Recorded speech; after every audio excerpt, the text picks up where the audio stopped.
Welcome to the Banking on Digital Growth podcast. I'm Audrey Kanata, operations here at the Digital Growth Institute. And today we are kicking off the Banking on Change series, where we will be sharing ideas and insights that guide you and your team through the complexity of change and the age of AI. Let's welcome our host, James Robert Lay. Am I hosting today or are you hosting? I don't know. Maybe I'm hosting today. I think you're hosting. How about my co-host? This has been a lot of fun because it's like, we've seen this show evolve over time as we're closing in on 400 episodes. And I think, if we go back how this thing started, like you literally came in right at the beginning of COVID, Yep. June of 2020. And I think we had a little bit of we had a start, stop, fit with the podcast. Then we were like, okay, we're going to go all in on this thing. And then we did 300 episodes, audio only. Yep. No, was it 300? Yeah, it was 300 episodes, audio only. And then from episode 300 to now almost 400, we added a video element to it. But you've gotten way more involved, which has been so good. Yes. This is one of those I didn't know I would enjoy it until I did. Well, I think, and there's a lesson to be learned here, which is why I wanted to poke on this. Things continue to change. Things continue to evolve. We as individuals continue to evolve, change, and grow. And if we don't, Absolutely. we're stuck in the cave of complacency. Sure. And that's one of the worst places to be when the world is moving and transforming at an exponential rate.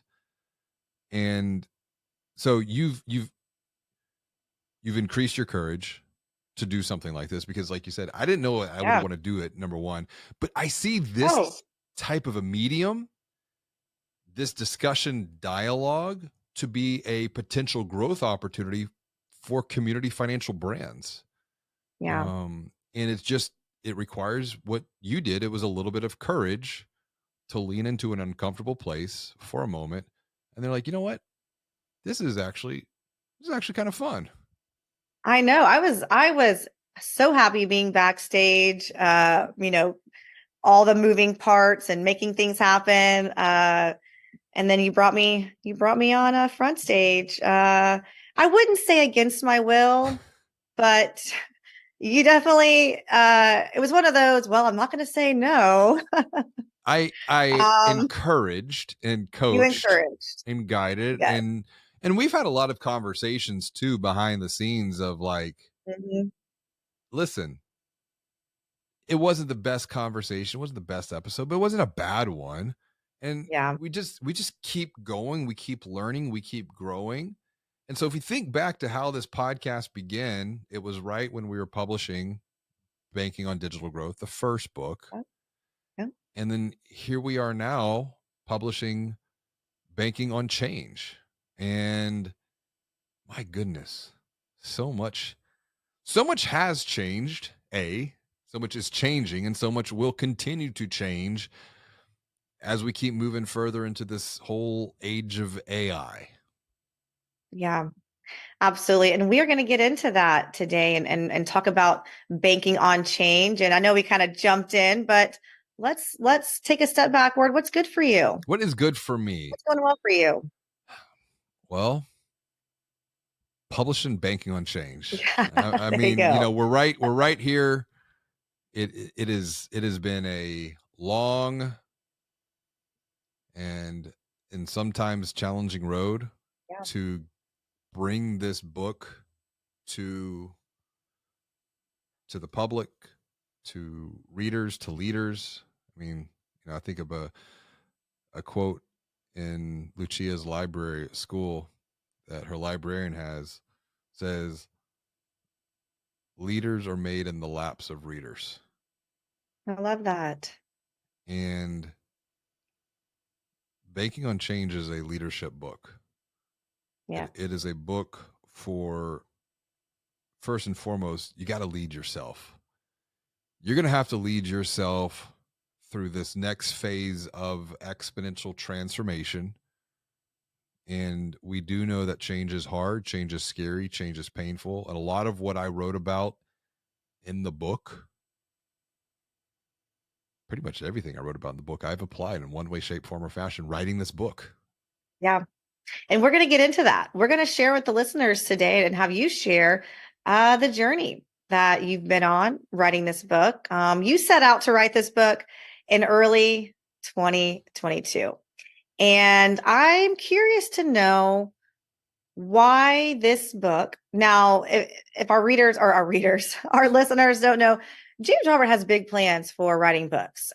He's got many books that he has been talking about in the works, just mentally, I think in the works that he's planning for. But why banking on change? You know, you did banking on digital growth. Why banking on change next? Why now? What was the where was this idea born, I guess? Well, if we go back to early 2020, we know the experience that we all had. We started 2020, it was just going to be another year. And then March comes along and everything got flipped, turned upside down. And that's how it became the Now, friction. had you already finished wrapping up Banking on Digital Growth at this point?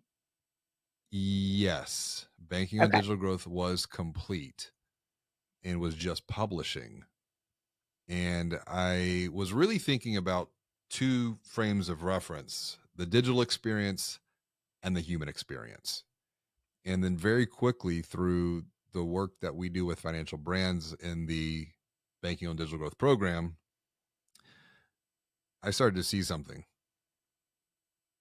Change, particularly exponential change, like COVID, put individuals, leaders, and their teams in a very challenging situation. And so I started just and I was observing this before, Mm. but it really became pronounced when the world changes at the speed that it did because of COVID.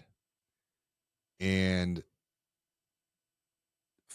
the friction and the frustration and the confusion and the complexity for all of these individuals and these teams, it started to take a toll.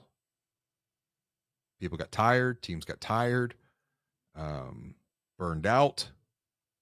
And I said, listen, we need to let's not talk about marketing. Let's not talk about sales for a moment.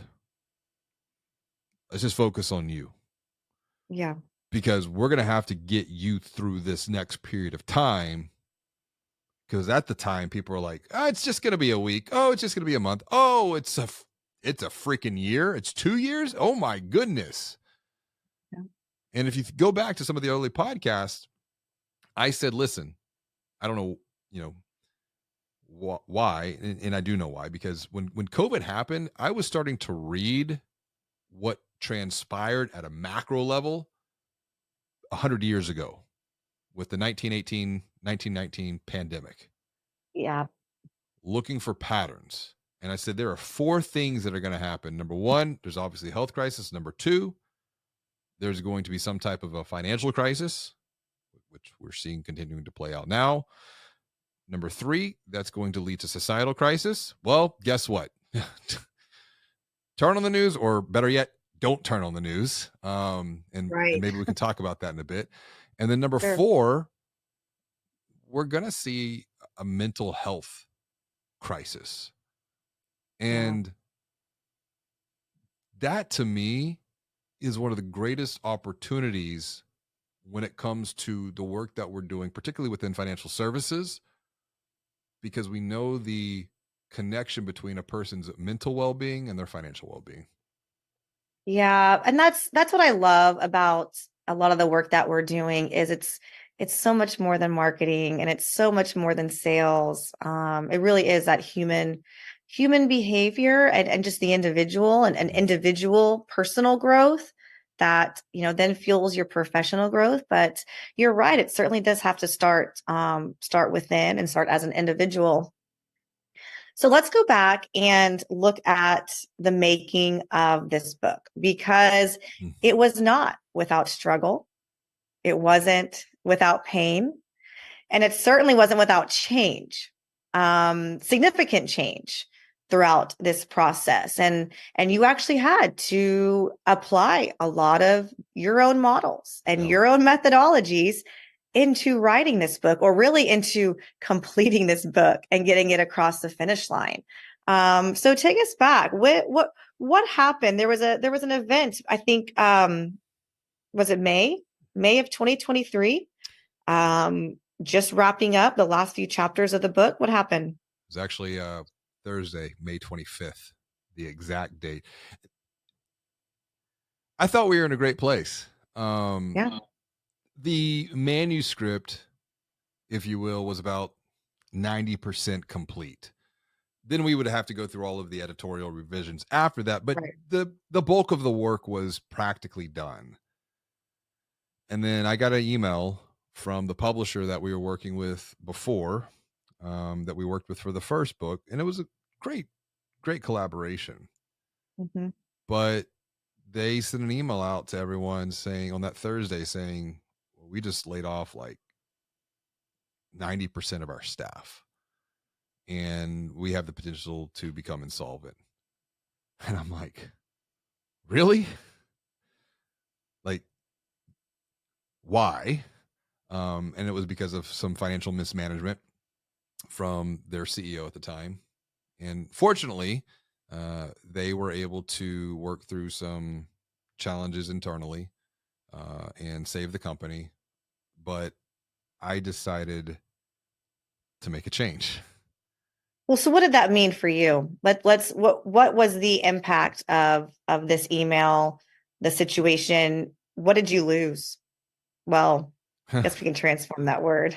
Well, no, What was the impact? but no, I think loss is it's a fair way to frame this, because if we're talking about human transformation, I lost something that when I got that email. At least I perceived that I lost something, just like when COVID happened. I know I can think of one specific financial brand leader, uh, vice president of marketing, senior vice president of marketing. When COVID hit, she felt like she lost everything because this particular individual loves her strategic plan. And that strategic plan went out the window when COVID happened. So this was like another like COVID experience. My plan for this book completely went out the window. And at that point, I was like, I didn't have any clarity. So like confusion. You had an unfinished book, Had an unfinished book. I had no no publisher. publisher, Yep.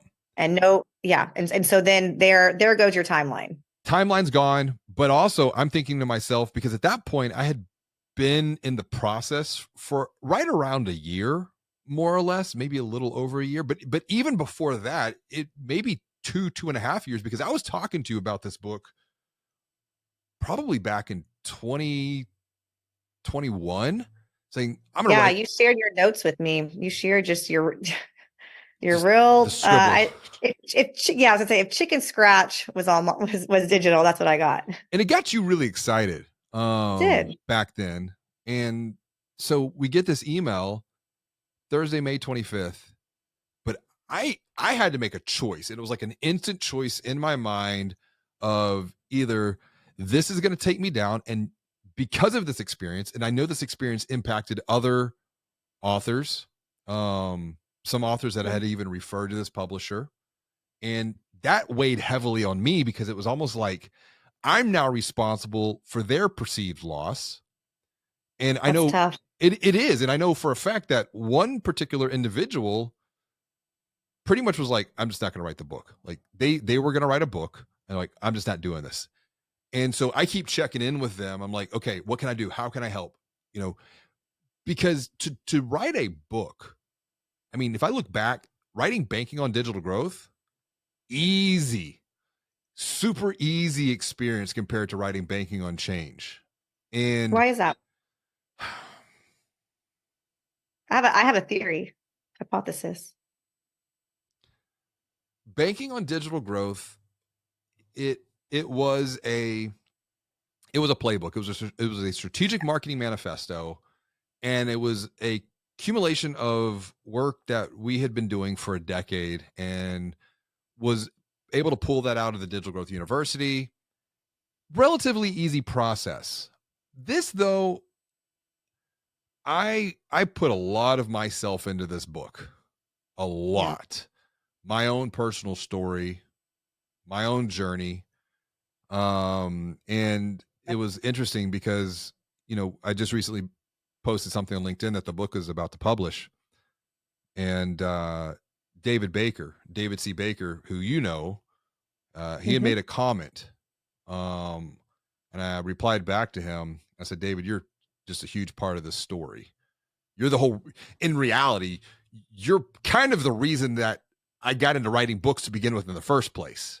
Yeah. And so I put a lot of myself into this, and to get the email, and you know what? I've never thought about this until just now. This is like history repeating itself. And what I mean by that is I talk about the story in the book whenever we were about to publish Banking on Digital Growth back in 2020. Hmm. It was March of 2020. I got an email from Amanda McCoy Yeah. from the Financial Yes. Financial Brand brand. Yep. because we were about to publish Banking on Digital Growth back then. It was either March or April of 2020. I can't remember. And she said, I'm so sorry. Like, we're shutting the form down this year. And I went into the gap. Like Yeah. I griped about problems. And there are probably dozens of acronyms in banking on change, the gap being one of them. I griped about problems back in 2020 until Delina, my Uh-huh. my wife, for those who don't know, Yes. how do you keep this PG? The voice of colorful reason here. Very colorful. She pretty much said, stop whining and go do something about it. But there were a lot more colorful metaphors Colorful. Yeah. that would have been in that. And And that's where the podcast was born. and that's how the podcast came out of that. So, it's almost like for every challenging situation, every obstacle, it has the potential to be an opportunity. It's just a matter of how you perceive it. Yeah. One of the things that I've recently learned from my time with Chad Willardson with Platinum Elevated, he says sometimes you have to have a breakdown before you have a breakthrough. And so if I go back to Thursday, May 25th, 2023, when I got this email, and it was 5:12 p.m.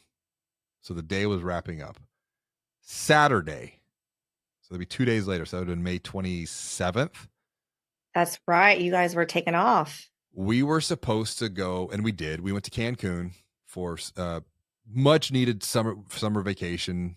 We had not taken a family trip like that.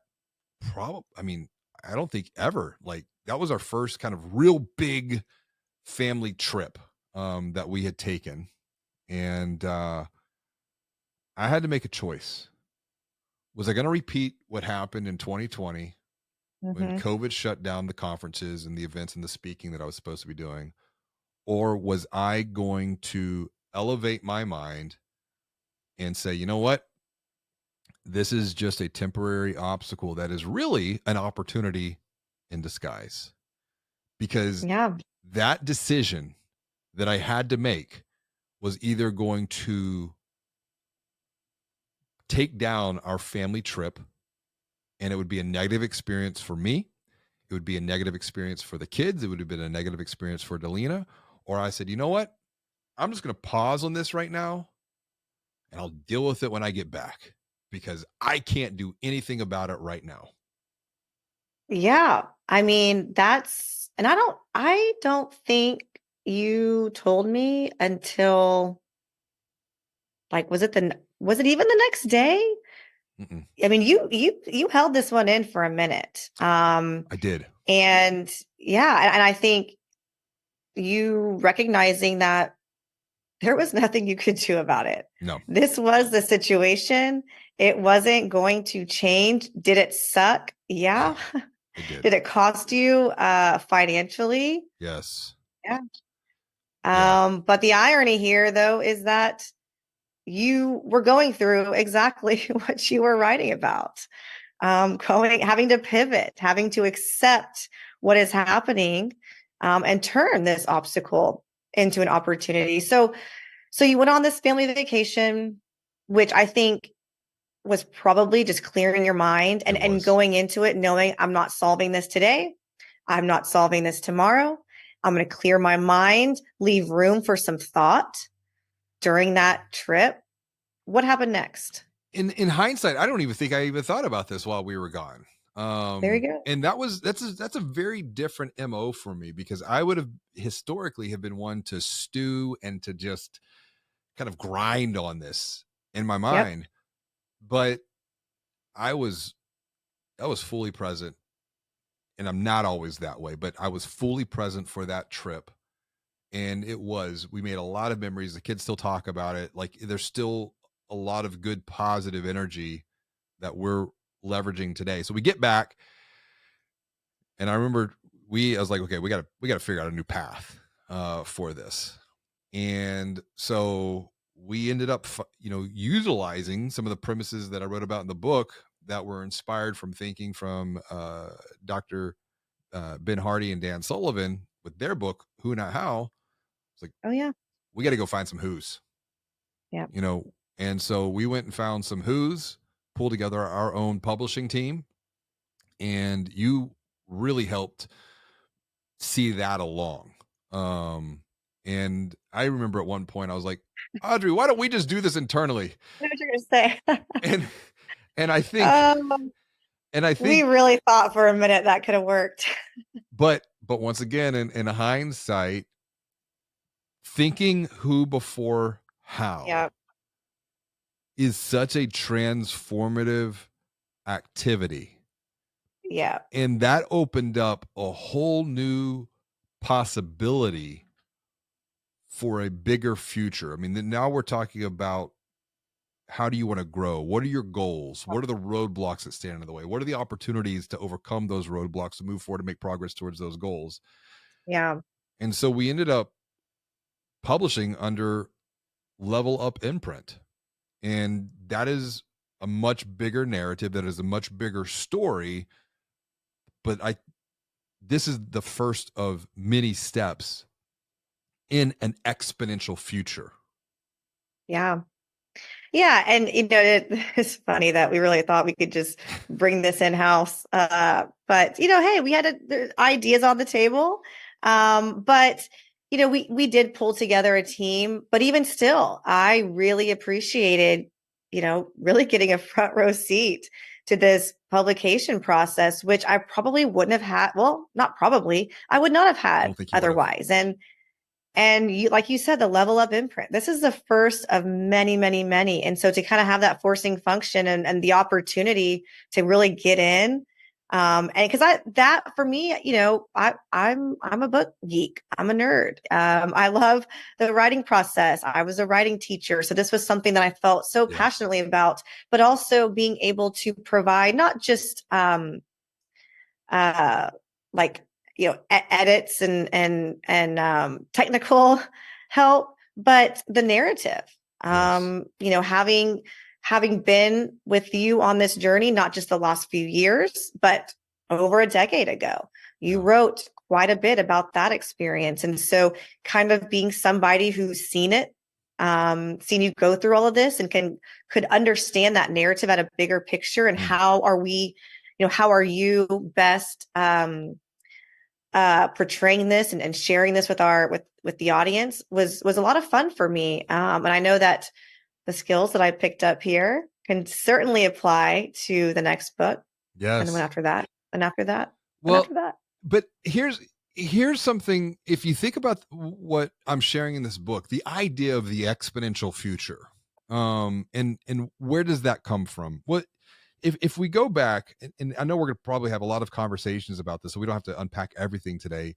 But if we think about we've experienced since 1994 to now, with the advent or the mass adoption of the internet at a human level of consciousness in 1994 to where we're at today, 30 years later, which I think is, the goal was to have published this in 2023, but just if we look at timelines, we're really publishing this 30 years later. And I actually need to go back and check some dates on when maybe some of the material that I often reference when doing workshops with teams.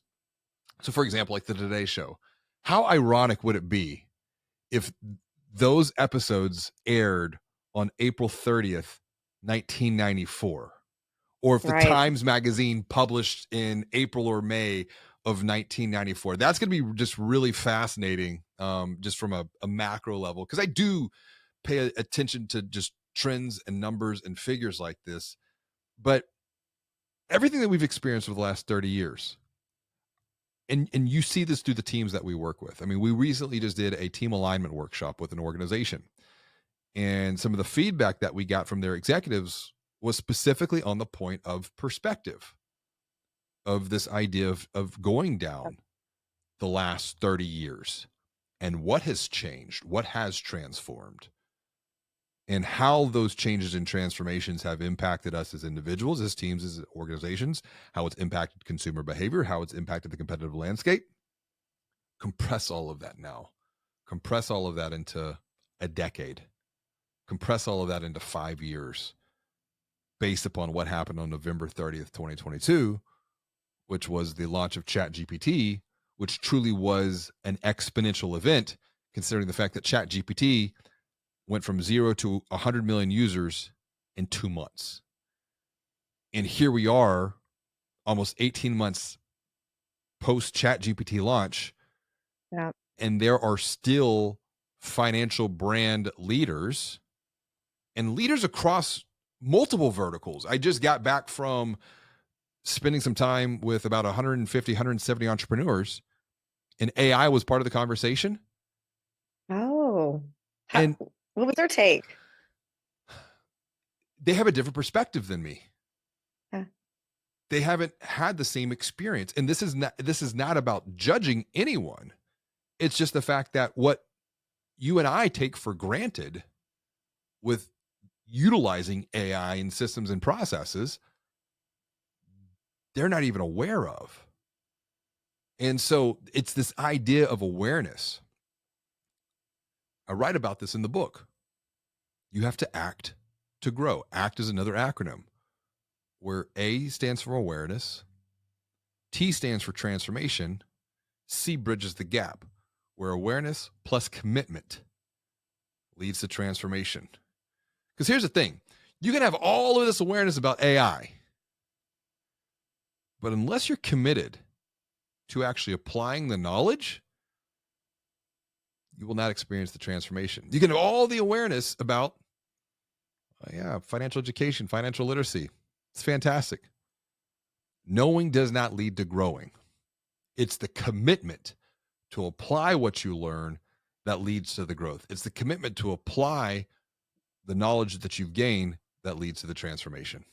And that's Yeah. oftentimes the hardest part, is committing to continue to move forward, or to start even to begin with in the first place. Yeah. And that's exactly what you did with this book. Yeah. You had the courage to commit, to see this through, to apply the lessons that you wrote about, apply them in real time to get this book across the finish line. I don't know that had this book stayed on schedule, and when was it originally supposed to release? Was it it was 2023, like February, March? It was I think the goal, and this is how quickly I forget things, because Right. they are it's just, it's noise, and it's almost like it's a file, or it's the recycle bin, if you will, in my mind. I got to empty that thing out. I got to keep the trash Yeah. bin It's only so clean. much space. Exactly, because I'll forget. But I want to say it was probably May or June of Yeah. 2023 was the goal, but Yeah. it's just the timing. And it's like, in hindsight, everything has worked out the way that it should be. And you could Yeah. argue, did it? Well, it's a matter of thought. It's a matter of perspective, and it's my Yeah. perspective, and it's and I own that. Like, that is my property. It's my perspective. It's my experience. And I think that's something else that we have to consider is, as we're moving further into this age of AI, and you have large language models training and informing AI,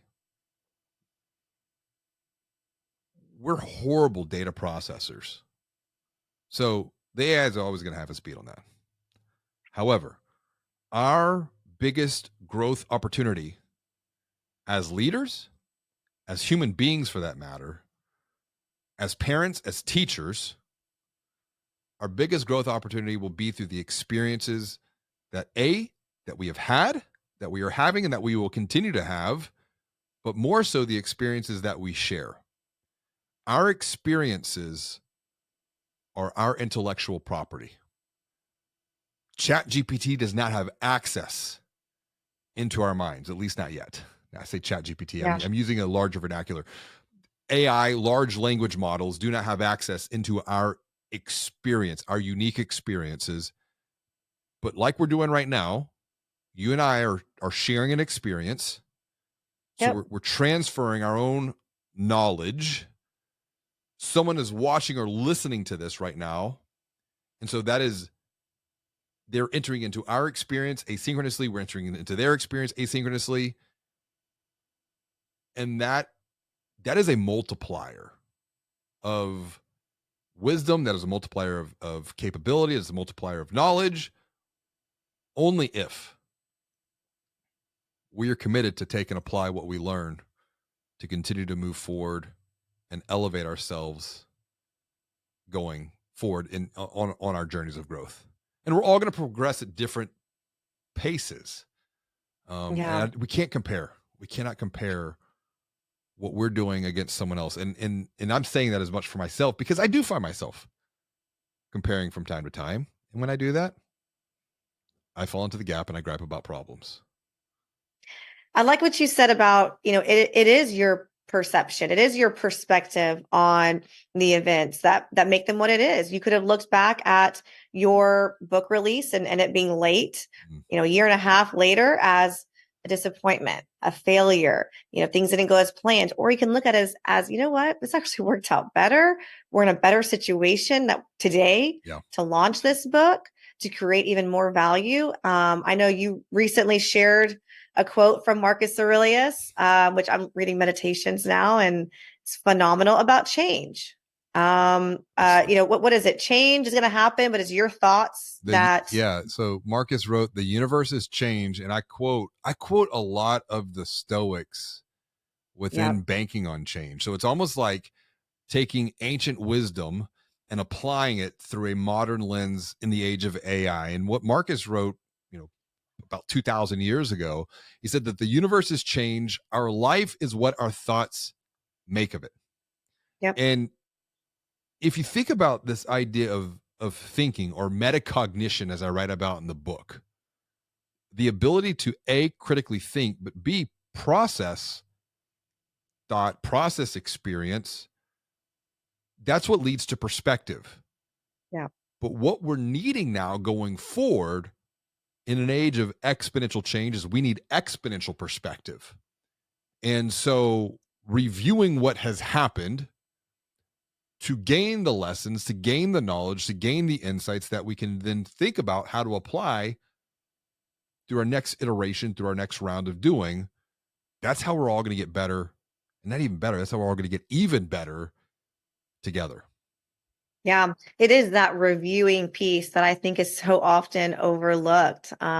Let's not make this all for nothing. I was just telling my daughter the other day because she was getting in trouble and she was like getting down on herself. I'm always getting in trouble. I said, you know what? Let this be worth something. Yes, you got in trouble, but what's your lesson? What are you going to do moving forward to be even better? But you have to take that time to review. Is it Socrates that said, the unexamined life is not worth living? Yep.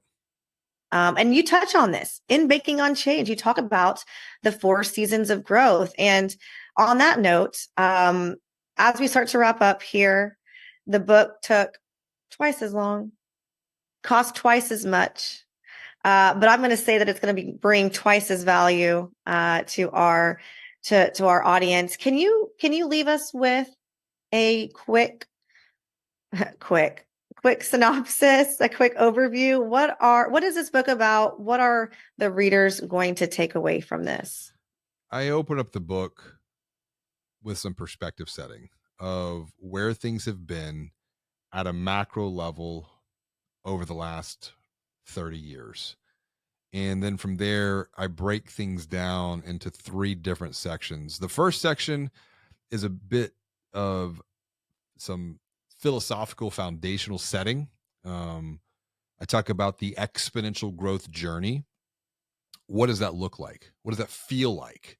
I ask the question, do you even care enough for growth? Yep. Because if you don't care, what's the point? I then take readers up to ascend to the apex of awareness. And that is where we're able to review what we've done, look down and see where we're at, look ahead towards the future. I guide them across the 7 C's, because at that point we have a choice of either we're gonna create a bridge or we're gonna drown. Because what we're Yep. working towards is on the other side of that 7 C's. It's what we saw on the apex of awareness, and that's the territory of transformation. And that's where the growth happens.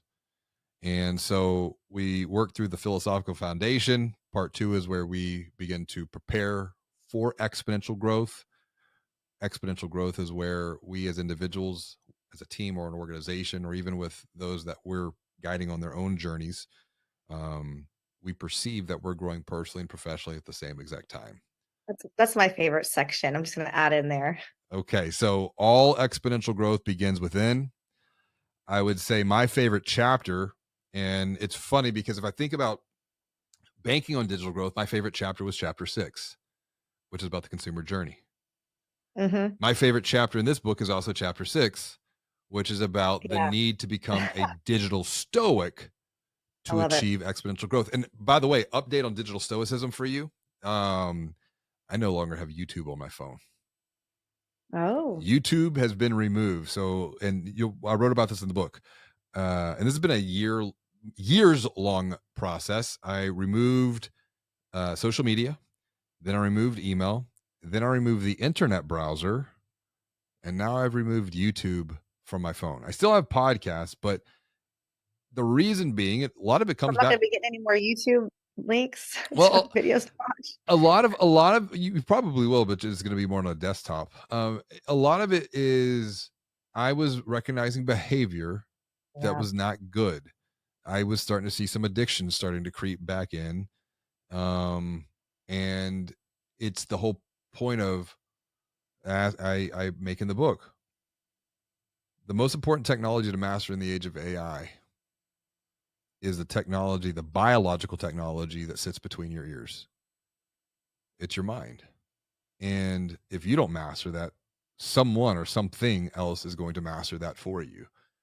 And what I noticed is YouTube shorts, highly addicting. Um, and I was like, this is stealing my time. Mm-hmm. It's stealing my attention. It's taking my energy. And I need to re-examine my relationship with that. And so a lot of that is real-time application of what comes out of chapter 6 of the book. And then finally, I introduced this idea of accelerating through agile growth and the need for EQ and AQ. So the emotional quotient or emotional intelligence, when combined with AQ, adaptability quotient, that's greater than IQ alone. And then finally, we wrap things up in part 3. It's like, okay, you've got the philosophy, you've got some practical tools. Here's the path forward. Here's how you can apply and achieve exponential growth every 90 days as an individual, as a team, as an organization. And that it is those 4 seasons of learning, thinking, doing, and reviewing. And then finally, we wrap things up in chapter 12 with an actual guide. This is the playbook now to practically apply everything that Yep. you're learning. Yeah, I love it. I love the playbook, the takeaway. I think, it's great to get all of this information, awareness, the awareness piece, but you really do provide a path forward as an individual, as a team, Yeah. and as an organization. So, James Robert, where can our listeners pick up a copy of your new book, Banking on Change, the Leader's Guide to Achieving Exponential Growth in the Age of AI? You can go to Amazon or www.bankingonchange.com. Fantastic. I am so looking forward to having this book in my hands very, very soon. And also, of course, sharing it with the audience. Thank you so much, James Robert. Absolutely. Thank you, Audrey. This has been a lot of fun, as always.